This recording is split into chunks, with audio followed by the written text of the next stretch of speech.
हमारे बैतूल संसदीय क्षेत्र के लोकप्रिय सांसद माननीय डीडी विके साहब, छिंदवाड़ा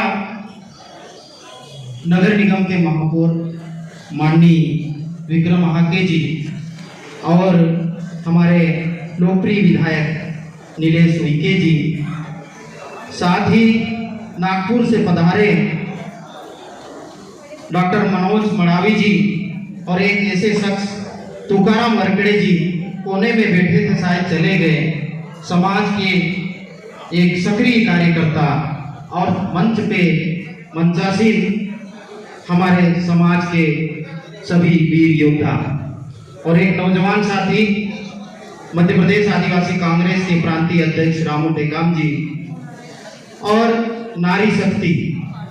मैं बैतूल की पावन धरा पर नमन करते हुए संक्षिप्त में अपनी बात को रखूंगा। नारों की गुंजार शायद मुझे भी ऊर्जा देगी और आप लोगों को भी। जिंदाबाद आदिवासी एकता जिंदाबाद जिंदाबाद जिंदाबाद।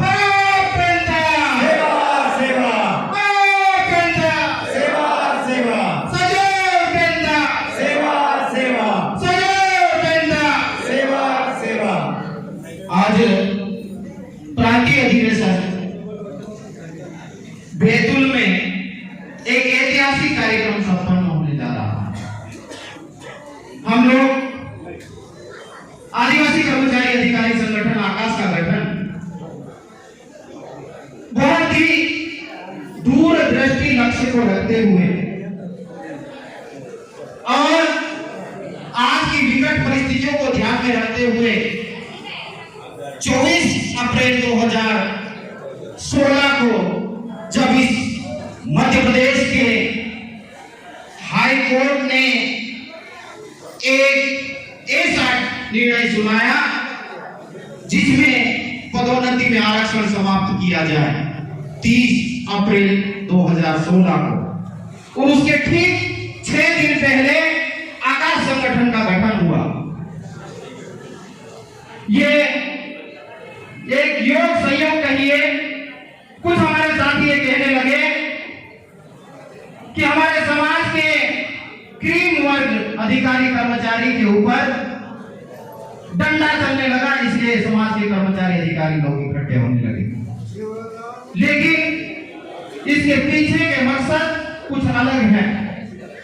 इसके पीछे हमारे समाज के जो बौद्धिक वर्ग है, वर्षों का चिंतन मनन इसके पीछे जुड़ा हुआ है।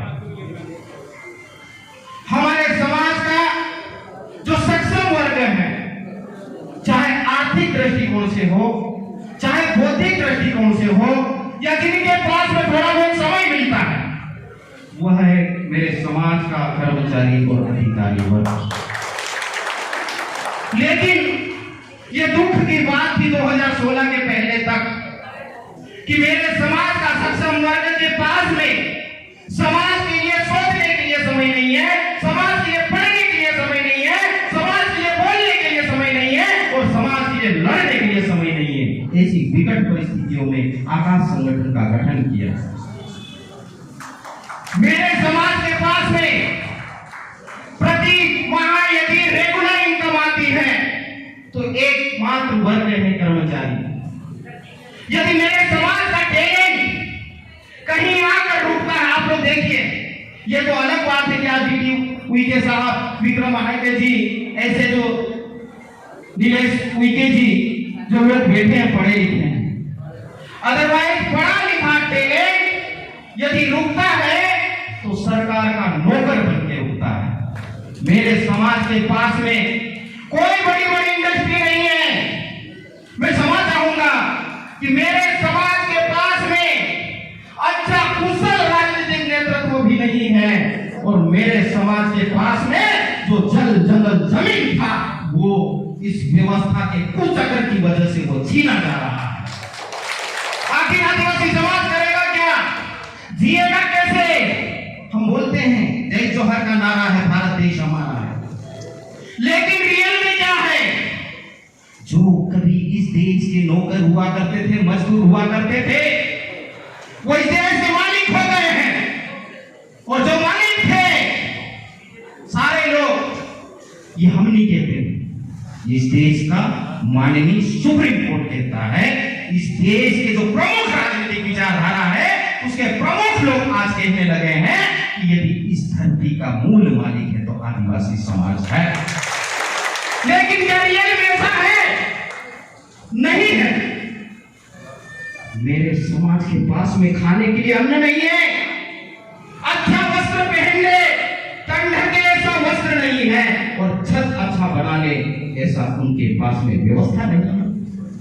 आखिर मालिक मजदूर कैसे बन गया और जीने के लिए संघर्ष कैसे कर रहा है, ये चिंतन मंथन करने के लिए आका संगठन का गठन किया गया।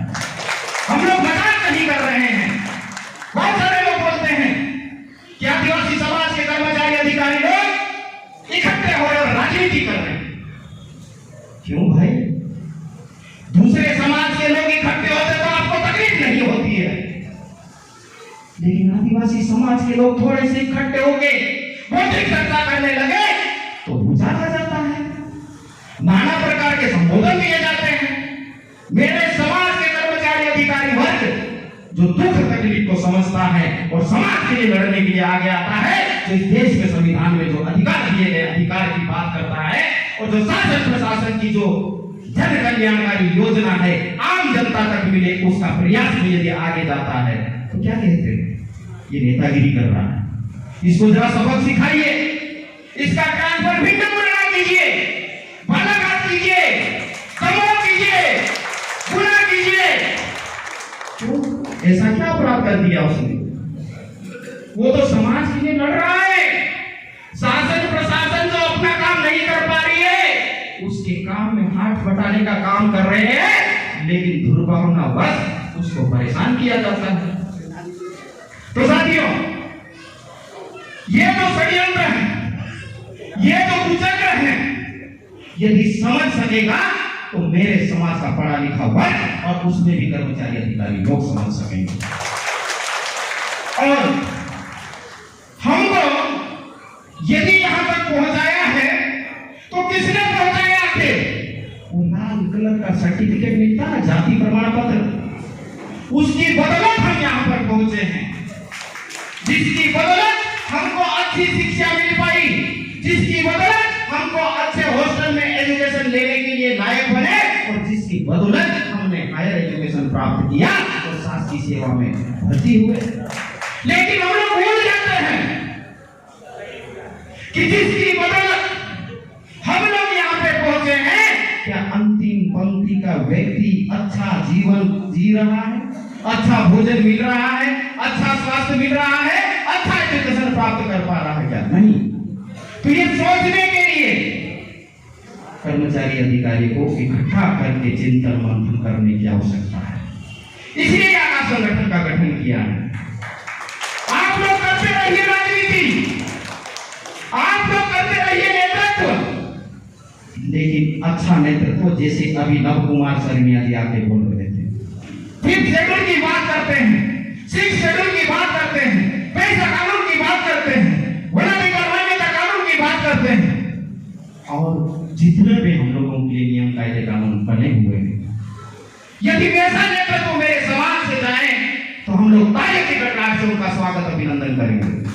क्योंकि विधानसभा और पार्लियामेंट में यदि इस देश के संविधान में पर्याप्त प्रतिनिधित्व मिले, इसलिए रिजर्वेशन की यदि व्यवस्था की है, तो हमारा परम कर्तव्य है कि हमें हमारे समाज की बात को डंके की चोट पर प्रदेश की विधानसभा और देश की पार्लियामेंट में रखने का आपको वोट देकर हमने अधिकार दिया। अब क्यों भूल जाते हो कि मेरी टिकट आने वाले समय में छीन जाएगी? मैं एक पार्टी की बात नहीं कर रहा हूं, जितने भी मुख्य राजनीतिक विचारधारा हमारे साथी डरते थे, उसके भी रीजन कभी समय मिलेगा तो हम भी बात करेंगे। क्यों? क्योंकि मेरे समाज के पास में पैसा नहीं है, मेरे समाज के पास में कोई प्लेटफॉर्म नहीं है, मेरे समाज के पास में बौद्धिक वर्गों का समूह नहीं है, मेरे समाज के पास में आज से रिसर्चर नहीं है, मेरे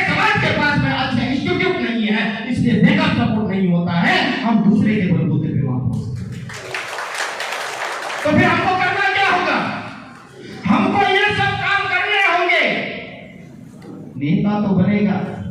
यदि हम बैतूल लोकसभा की बात करें तो एक ही सांसद बनेगा, 2, 3, 10 नहीं बन सकते।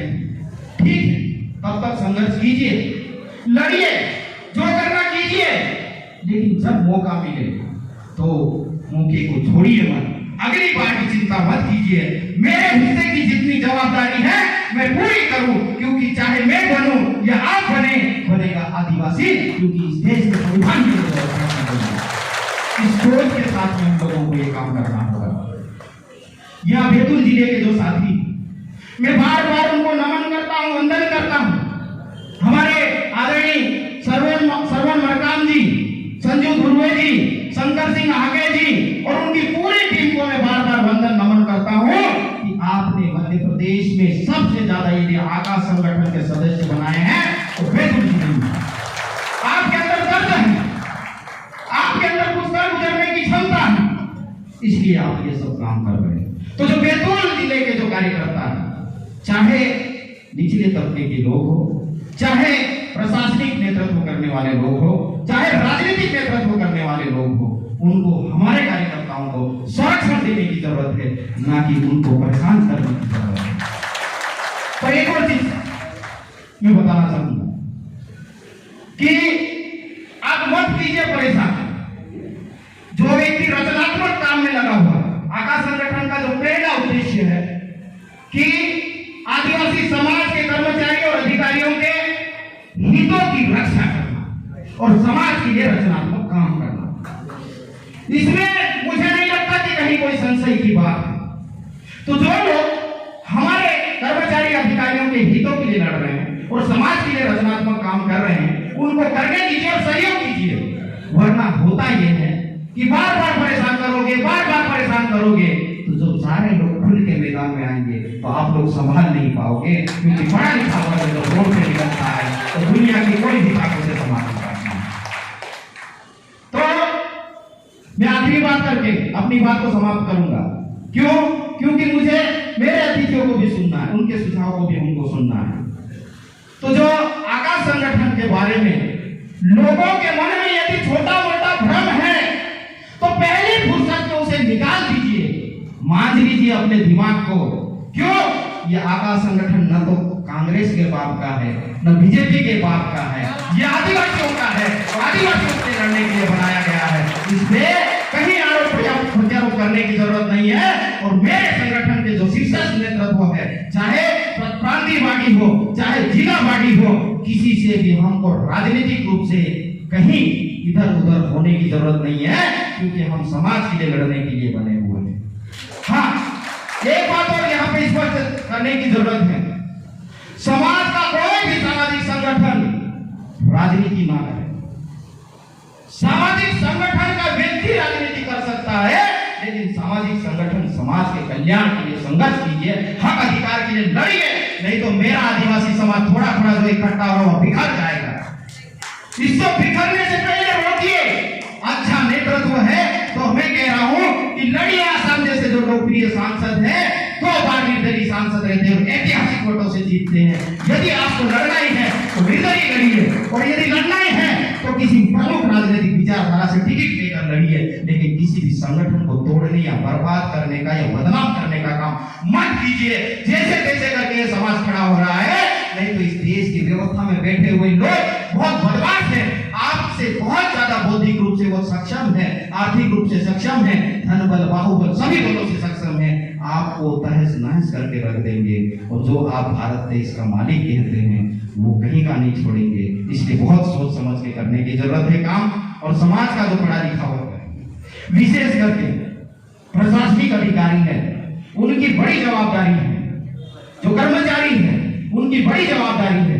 आप शासन प्रशासन की नीतियों को समझिए और लिखित में तर्कात्मक तथ्यात्मक डाटा के साथ में शासन के साथ में अपने सुझाव रखिए। जो नीतियां बनती हैं, नीतियों का जहां क्रियान्वयन होता है उसमें सहयोगी बनिए। फालतू की बकवास जिंदाबाद मुर्दाबाद करने से समाज का भला होने वाला नहीं है। हमको स्किल्ड प्रशासन की जरूरत है, हमको वेल एजुकेटेड वेल क्वालिफाइड लोगों को हर क्षेत्र में नेतृत्व करने की जरूरत है। और आपको प्रशासनिक नेतृत्व करने का अवसर मिला है तो पूरी क्षमता के साथ में कीजिए, क्योंकि कोई कह ना सके ये तो आदिवासी है, एससी है, रिजर्वेशन का फायदा मिला है और ये कलेक्टर बन गया, एसपी बन गया, सीओ बन गया, बीओ बन गया, बीओ बन गया। आपकी क्षमता का एहसास कीजिए। हम लोग ईमानदार है, भोले हैं और मेहनत करने वाले लोग हैं। तो वो लोहा अपने अपने कार्यालय में मनवाइए ताकि आपको आपका जो संरक्षक है, ऑफिस का विभाग का प्रमुख है, वो भी संरक्षण प्राप्त होते कि माननीय जगन सोलंकी साहब आप अच्छा काम करते हैं और उसके साथ में समाज का भी काम करते हैं और कुशल प्रशासक भी है। हमारा पूरा सहयोग है। क्या सहयोग चाहिए बताइए, जहां जरूरत पड़े हमको याद कीजिए। ये क्षमता हम लोगों को डेवलप करने की जरूरत है। हम सिर्फ आदिवासी हैं, मैं इसका साथ दे दूंगा नहीं।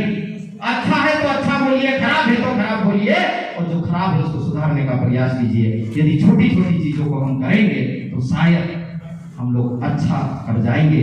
अपने अपने इलाके में जो शिक्षा खराब स्थिति हम लोगों की हुई है, जिससे हम लोग यहाँ पहुंचे हैं। अब सरकारी सिस्टम में ऐसे एजुकेशन सिस्टम हो गया कि नए भाई बंधु हमारे जैसे लोगों के बच्चे यदि प्राइवेट स्कूल में पढ़ते हैं तो वो तो कहीं ना कहीं पहुंच जाते हैं, लेकिन सरकारी स्कूल का बच्चा आपके पास में या आपके बच्चों के बराबर आ पा रहा या नहीं आ पा रहा। तो अच्छे एजुकेशन के लिए प्रयास कीजिए, अच्छे इंस्टीट्यूट हम लोग खड़ा करें। यहाँ पर वो डॉक्टर क्या नाम, नहीं वो एमबीबीएस की कोचिंग क्लास चलाता है, राजा धुर्वे जी। राजा धुर्वे जैसे लोग बनिए और समाज को एक स्किल पर्सन निर्माण करने के लिए योगदान करें। ऐसा लोग यहाँ पर जो डॉक्टरों की टीम है बहुत स्किल्ड है। कोरोना काल में पूरे मध्य प्रदेश में हमने काम किया और लोगों को बचाने में, उनकी जान बचाने में पूरा योगदान दिया। उसमें सबसे ज्यादा योगदान बैतूल की टीम का था, डॉक्टरों की टीम का था। तो ये सब चीजें आप लोगों ने की हैं। तो मैं पुनः निवेदन करना चाहूंगा कि बैतूल जिले के साथी तो बैठे हैं, पूरे मध्य प्रदेश के लोग इक्का दुक्का तो आए हुए हैं, आसपास के जिले के लोग ज्यादा आए हैं। प्राकृतिक एक जो बारिश का मौसम भी चल रहा है, हम लोग भी किसी घटना दुर्घटना के वो शिकार होते होते बच के आए हैं। तो कई कारणों से लोग नहीं आए, लेकिन फिर भी लोग आए हैं। तो जो लोग आकाश संगठन से जुड़ चुके हैं उनका दायित्व है कि जो नहीं जुड़ा उसे जोड़िए और कहीं कुछ भ्रम मत पाइए। कहीं कुछ भ्रम हो हमको फोन लगाइए, आकाश की क्रांति पार्टी को फोन लगाइए, जिले पार्टी को फोन लगाइए, भाग पार्टी को फोन लगाइए और अपना कंफ्यूजन दूर कीजिए और उस चीज को वहीं रोकिए और आकाश संगठन के मेंबर को बढ़ाइए और शासन से मान्यता प्राप्त कीजिए। मैं माननीय सांसद महोदय से निवेदन करूंगा कि वर्तमान जो मध्य प्रदेश की सरकार है उसे आकाश संगठन को मान्यता प्राप्त करवाने में आप योगदान दें, सहयोग करें, क्योंकि ये एकमात्र ऐसा संगठन है जो समाज के भले के बारे में सोचता है, अंतिम पंक्ति में बैठे हुए व्यक्ति के कल्याण के बारे में सोचता है और शासन की जन कल्याणकारी योजना को वहां तक पहुंचे इस बारे में सोचता है। तो ऐसे संगठन को यदि मान्यता मिलेगी तो मेरे समाज के जो कर्मचारी अधिकारी लोग हैं उनको एक संरक्षण प्राप्त होगा और दोगुनी ऊर्जा के साथ में काम कर सकेंगे और आप जैसे जनप्रतिनिधियों के साथ में हम लोग कंधे से कंधा मिलाकर खड़े रहेंगे। जहाँ डाटा की जरूरत है, जहाँ तथ्य की जरूरत है, जहाँ पर एविडेंस की जरूरत है, हम लोग जुटा के देने के लिए तैयार है। मैं इतनी बात कह के ज्यादा लंबी बात न करते हुए मुझे यहाँ पर बोलने का अवसर दिया। मैं कह रहा था कि हमारे अतिथियों को बुलवाइए, हमारा बोलना उतना जरूरी नहीं है, हमारा सुनना ज्यादा जरूरी है, क्योंकि लोगों से ज्यादा सुझाव प्राप्त करेंगे तो ज्यादा अच्छा काम कर पाएंगे। न कि हम सिर्फ बोलते रहेंगे, लोग सुनते रहेंगे। अकेले व्यक्ति से दुनिया में कभी भी कल्याण होने वाला नहीं है, एक अच्छे समूह की जरूरत है। आप लोगों ने मुझे यहाँ पर अवसर दिया, मुझे ध्यान से सुना, मेरे दिल की बात है। मैंने कहीं कोई किताब में ज्यादा पढ़ने की कोशिश नहीं करता हूँ, मुझे जो सही लगता है वो बोलने का और करने का प्रयास करता हूँ। और ये आकाश संगठन इतना बड़ा खड़ा हुआ है, ये सिर्फ सोच का एकमात्र कारण है। ऐसी सोच के साथ में जुड़िए और इस आकाश संगठन को मजबूत कीजिए। मैं एक बार आदिवासी एकता का नारा लगाऊंगा, बैतूल आकाश के लिए होगा, तो आवाज जरा अच्छी होना चाहिए।